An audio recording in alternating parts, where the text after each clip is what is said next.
I'd be surprised to find an MBA applicant who hadn't visited the US News, Business Week, or Financial Times rankings at least a few times during their MBA application experience.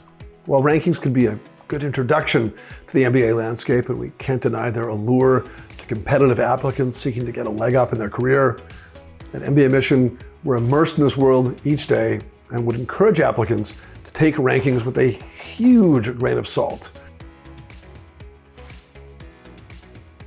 Hi, I'm Shinewald, founder and president of mbaMission, and over the last 20 years, we've helped thousands of applicants to get into top MBA programs and have seen schools rise and fall in the rankings too. Today, we're going to share some thoughts on how MBA rankings should be used and the various flaws in focusing too narrowly on rankings as a decision-making tool. Let's start by discussing brand strength versus rankings by taking a look at the Business Week rankings from 21-22. Number one, Stanford GSB is consistently the most selective MBA program in the world, often vying with number 3, HBS, as the most aspirational target in management education. Right between them is an excellent program, Dartmouth Tuck. My guess is that no one will review these rankings and say, well, I'm in at number 2 Dartmouth Tuck, so I'm dropping HBS. And that's because rankings really are the tail wagging the dog. Rankings have existed for so long, they've entrenched the brand strength of a few institutions like HBS. So we end up looking to rankings to confirm what we already know rather than to accept the rankings themselves. The absurdity of rankings is that the further they deviate from norms, the more they're criticized, leaving me quite flummoxed. Why have rankings if rankings are already set in our minds that they can't change? The second thing we ask is, what are we measuring? As you look at that Business Week ranking, know that the ranking actually attributes a score out of 100 to each program, benchmarking off of its number 1 Stanford, which earns 100 points. Wharton at number 9 earns only 81.3% of Stanford's points. But is Wharton really only 81.3% of the program that Stanford is? That seems pretty dubious. The numbers don't capture the complexity of an institution and a life full of outcomes for each person. Moreover, if you break down the methodologies and try to understand those numbers, then the numbers get pretty weird. Business Week, as an example, conducts surveys of students, alumni and recruiters, and measures compensation, learning, diversity, networking, and entrepreneurship. Among those categories, let's assume that learning is critical to you.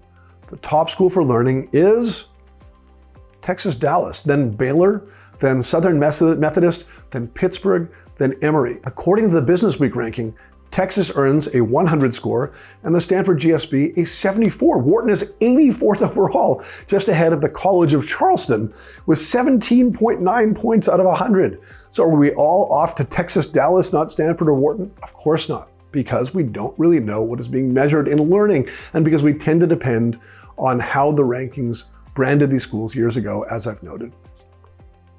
The third thing to consider is that rankings really vary from each other at the same time. Is the Yale SOM number 5, as the US News says it is, or number 7 domestically, as the Financial Times says it is, or number 12 domestically, as Business Week says it is? Is Wharton number 1, which both the US News and Financial Times declare it to be, or number 9, as Business Week says it is? What about Dartmouth? Number 2 in Business Week, 11 in US News, or 12 domestically in the FT? We could go on. I guess the answer comes down to, which ranking do you want to believe in if you get in? Or does any of it actually matter? Maybe these rankings are just there to give us a broad sense rather than to guide real choices. This seems more logical, but then why score the schools at all? Additionally, rankings really say nothing about what appeals to you. Maybe you really value living in a college town or want to participate in a student-managed investment fund, or just can't stand winter, or for that sake, you can't stand summer. Maybe you really want to go to a program that offers flexibility in your academic choices right away, or you want to go to a K school. If it comes down to a bunch of anonymous surveys versus your actual preferences, well, you should choose the latter.